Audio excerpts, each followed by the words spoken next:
हम लोग हाथरस के सोखना गांव में मौजूद हैं। यहाँ पर एक ही परिवार के 3 सदस्यों की मौत हो चुकी है। वो सत्संग में 3 महिलाएं थीं जो सत्संग को अटेंड करने के लिए गई थी और वहाँ पर अचानक भगदड़ मची और उसमें उनकी मौत हो गई।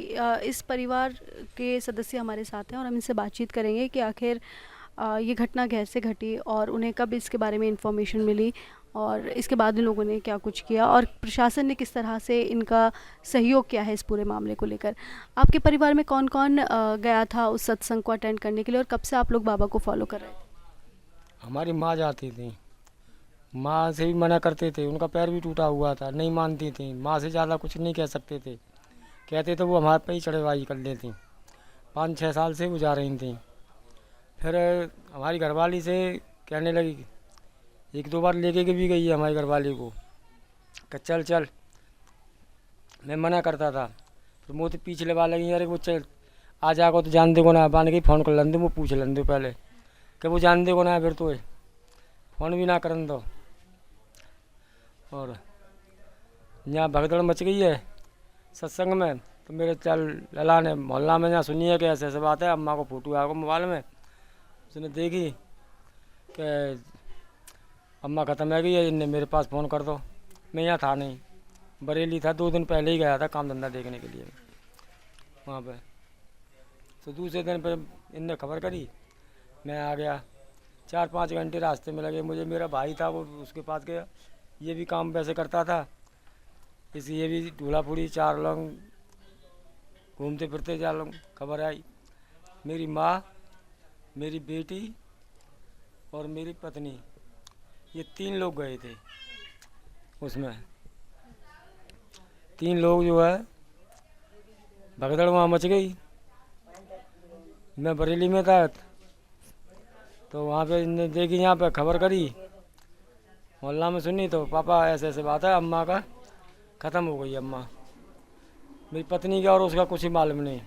मैंने वो और कौन गया संग में, क्या भूमि, मेरी भूमि गई है और मम्मी गई है। मैंने वो कहाँ है कि कोई पता होना है पापा, यहाँ अभी तो फोटो आया हो जे। मैं अच्छा, मैंने बेटा मैं माँ से आ रहा हूँ। मैं 4-5 घंटे में माँ से आ पाया मैं। 11-11:30 बजे, 5-पौने 12 बजे के यहाँ आया हाथरस हॉस्पिटल। यहाँ देखा मैंने, लड़का से रास्ते में फ़ोन करता आया, मैं पूछा, मैं लला कैसे, क्या कहते हैं, मम्मी फम्मी मिल गई, मम्मी माँ अम्मा लली, पापा मम्मी मिली हैं बस, अम्मा की ना पता होती है। अन्य मैं लली कहाँ है, लली की कोई पता ना है। फिर ये मेरा भैया है, एक छोटा मोत है, सबसे छोटा है, उस वो बाबू खबर मालूम पड़ गई है मोहल्ला में सुन के, वो भी अपने काम से भाग गया। 4 लोगों को ढूंढा डोला, मोहल्ला वाले सब गए देखे भी, कोई अलीगढ़ भाग रहा हो, कोई आगरा भाग रहा हो, कोई कहूँ भाग रहा हो, कोई कहूँ भाग रहा हो। 4 तरफ देखा फिरी करी है। फिर मेरी लाली जो सिकंदर राव जाके मिली है, उनने, मेरे भाई ने वो जो वहाँ रख दी, एम्बुलेंस में रखवा दी है, किसी हाथरस में चले जाओ। मैं वो मोटरसाइकिल थे तो वो हाथरस तो आई ना, वही वहाँ पहुँच गए अलीगढ़।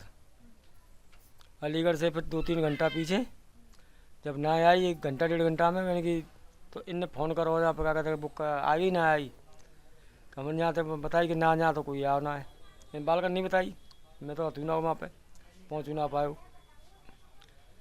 जब जाके फिर बाद में ना इनने शिकायत करी प्रशासन से कि ऐसे ऐसे बात है, सिकंदर राव से हमारी लाली रखी गई है, बॉडी है उसकी पता नहीं है, सिकंदर राव से चली है, अभी तक क्यों नहीं आई। उन्हें नंबर ले रखा था एम्बुलेंस का, तो एम्बुलेंस का नंबर दिया, बताओ कुछ है तुम्हारे पास पता निशान, कहाँ सा जेरो। जब उन्हें वो खबर मिलाई, बात नंबर मिला गाड़ी को, जब वो गाड़ी फिर हमारी लाली लेके आई, नहीं पता ना लगा तो कहाँ है, कितने ऊपर गई। ये बताइए कि बाबा को क्यों फॉलो करती थी, वो क्यों इतना मानती थी बाबा को? और अरे अंधविश्वास है बहन जी। माँ माँ हमारी इधर पहुँच गई, आगरा में मिली, 2 बजे खबर आई रात को। ये अंधविश्वास है, कोई नहीं मानता है। अब इनका बच्चा बीमार हो गया, पैर से वो हो गया है, 10 बार 20 बार घूम आए, क्यों नहीं सही हो रहा, भगवान है तो नहीं, इनका ये बैठे हैं। हाँ सब नीचे से दर सब बेकार है पूरा दर। कहाँ है भगवान ये बताओ। पर आदमी के अंदर विश्वास ऐसा घुसा हुआ है और विश्वास बैठाते हैं लोग। तो ये विश्वास कैसे बैठता है, क्यों बैठ रहा है विश्वास? क्योंकि हम लोग देख रहे हैं कि ज्यादातर लोग जो हैं वो इलाज के लिए बाबा के पास जा रहे हैं। तो क्या जो है ये स्वास्थ्य व्यवस्था है वो ठीक नहीं है आप लोगों के आसपास? और हम देख रहे हैं कि ज्यादातर दलित और जाटव समाज से जो लोग हैं वो ज्यादातर बाबा को फॉलो कर रहे हैं। वही इसके जा पीछे रहे वजह हैं। क्या है, क्यों जा रहे हैं लोग? अब हमें कहाँ मालूम बहन जी जा बात की। हम्म, आदमी तो 100 लोगों ने में हाथ रखे को सुबह से शाम तक, हम्म, किसी एक का भला हो जाएगा तो वो वही प्रचार कर देगो 1000 आदमी ने में। ऐसा हो रहा है और क्या हो रहा है। तो भला क्या आ रहा हो, कछु भला ना आ रहा हो। एक कछु बोलोगे 100 में 100 से बोलोगे तो उनमें से किसी का तो ये समझ लो कि सही बात निकलेगी।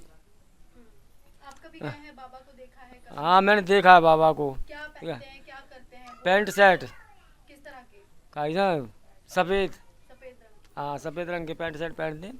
10-12 साल पहले गया था मैं एक बार, क्या बोल रहे मुझे थे बाबा? बताई थी। क्या बातें याद है? हाँ यहाँ पे गया था मैं सादाबाद, हम्म, देखा था मैंने।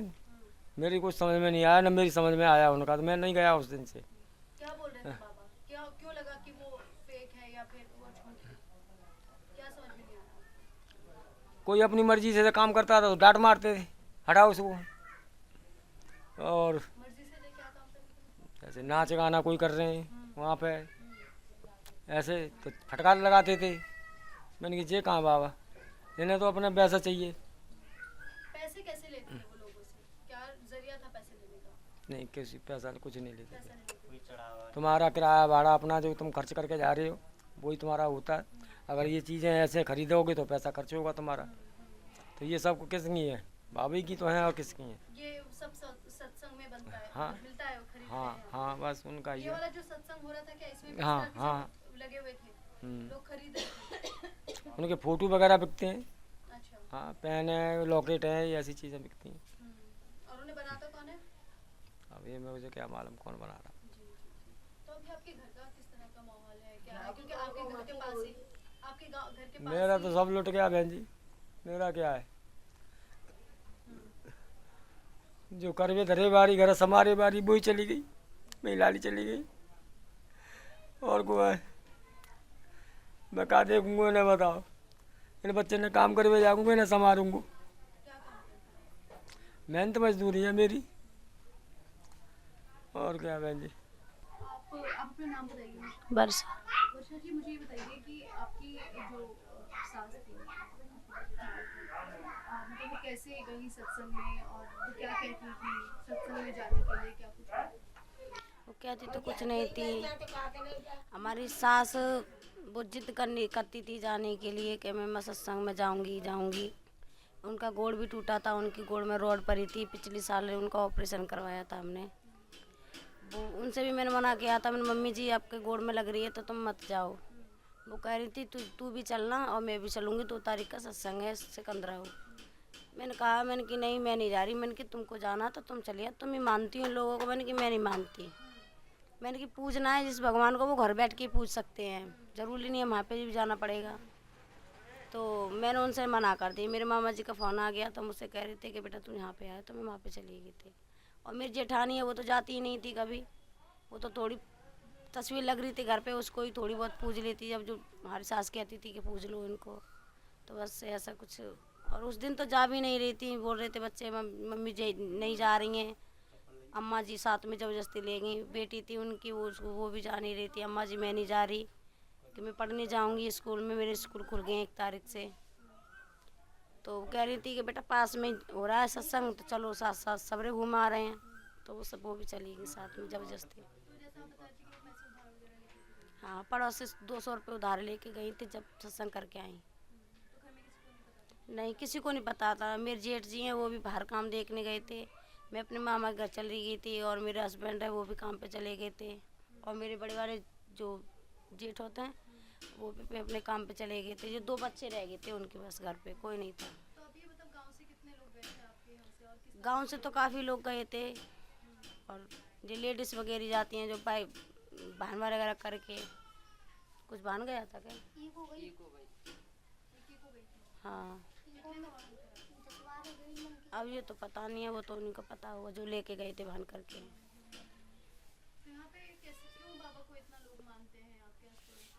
अब वही है, इन लोगों का अंधविश्वास कहते हैं, वहाँ पे सब लोग खरीदने लग जाते हैं। सबसे ज़्यादा उसी को मानते हैं जो वहाँ पे जो औरतें वगैरह हैं, लड़की हैं, जो कहते हैं हवा चक्कर होता है उसकी वजह से जो खेलती हैं सर हिला हिला के बाहर को खोल खोल के, इस वजह से लोग और कुछ ज़्यादा जुड़े हुए हैं उनसे। होता तो कुछ नहीं है, वो बस ऐसे ही खेलती हैं वहाँ पे, और तो कुछ फ़ायदा होता नहीं है। मेरे मामा भी जुड़े हुए थे इनसे, मेरे मामा बहुत मानते थे इनको। उन्होंने जो मीट वगैरह होती है, चिकन वगैरह, वो सब छोड़ दी उनकी वजह से। तो उनकी वाइफ बीमार हो गई, मेरी मामी, उनका पूरा धर्म मतलब पालिश बोलते हैं, वो मार गई थी। तो मेरे मामा की जो स्पेलर बोलते तेल वो पेरने वाला, वो भी बेच गया। आटे वाली चक्की थी वो भी बेच गई। दुकान भी थी परचूनी की, वो भी हाँ इलाज में, मतलब वो सब तरह से बर्बादी हो गई मेरे मामा जी। इस वजह से मेरे मामा जी ने छोड़ दिया, तो मेरी मामी भी ठीक होगी, वो छोड़ दिया जब से। छोड़ दिया मतलब बाबा के शरण में जाने के बाद हाँ, चिकन खाना छोड़ दिया। तो क्या बाबा ने क्या बोलते थे कि चिकन नहीं खाना है?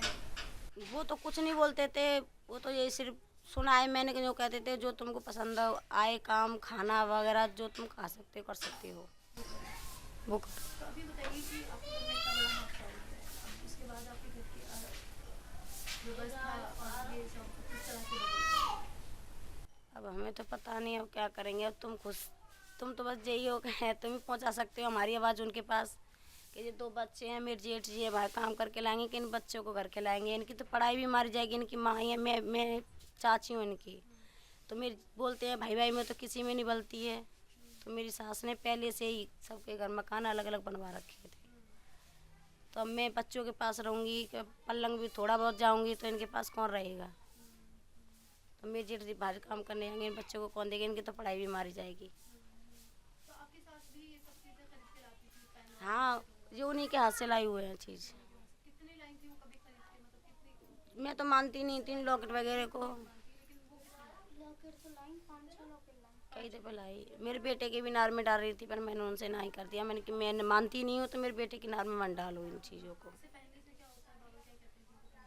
अब मुझे तो पता नहीं है, जिसको फ़ायदा होता होगा वो लाता भी है पहनता भी है, लेकिन हमारे घर में तो किसी का भी फ़ायदा नहीं हुआ था। मेरे जो जेठ जी लगते हैं, मतलब मेरी बड़ी बहन के हस्बैंड, वो ख़त्म हो गई, मेरी बहन का लड़का वो भी ख़त्म हो गया। तो हमें तो अंधविश्वास है, ये सब चीज़ हमें तो विश्वास होता नहीं किसी चीज़ पे। तो इस परिवार का कहना ये है कि इनका जो घर के 3 सदस्य हैं वो इस तरह के सत्संग में शामिल हुए थे और वहाँ पर जो जाकर है बाबा का जो है बयान सुना करते थे, और उसके बाद से उनको लगता है कि चीज़ें ठीक हो जाएंगी, लेकिन चीज़ें ठीक नहीं हुई हैं। और जिस तरह से बड़ा हादसा हुआ है वो एक दर्दनाक हादसा। और इनके आस पड़ोस के लोगों का जो कहना है वो ये कहना है कि बाबा के सत्संग में जाने के बाद से कई सारे घर जो हैं वो उजड़ चुके हैं। अब इसमें ख़ास तौर से जो देखा जा रहा है वो हेल्थ सर्विसेज जो हैं उनका उसको एक मेजर कारण माना जा रहा है, क्योंकि हम लोगों ने जितने भी विक्टिम से बात की है या जितने लोग सत्संग में गए हैं उनसे बातचीत की है, वो किसी ना किसी इलाज के लिए बाबा के पास जा रहे थे, क्योंकि या तो उनके लिए इलाज बहुत ज़्यादा महंगा था या फिर उनसे बहुत ज़्यादा स्वास्थ्य केंद्र जो थे वो काफ़ी दूर थे या उनकी फैसिलिटीज़ जो हैं वो बहुत कम थी। तो ये एक बहुत बड़ा मेजर रोल जो है हेल्थ सर्विसेज का वो सामने नज़र आ रहा है। मनीषा मंडल के साथ सोखना से हिना फातिमा की रिपोर्ट द प्रिंट के लिए।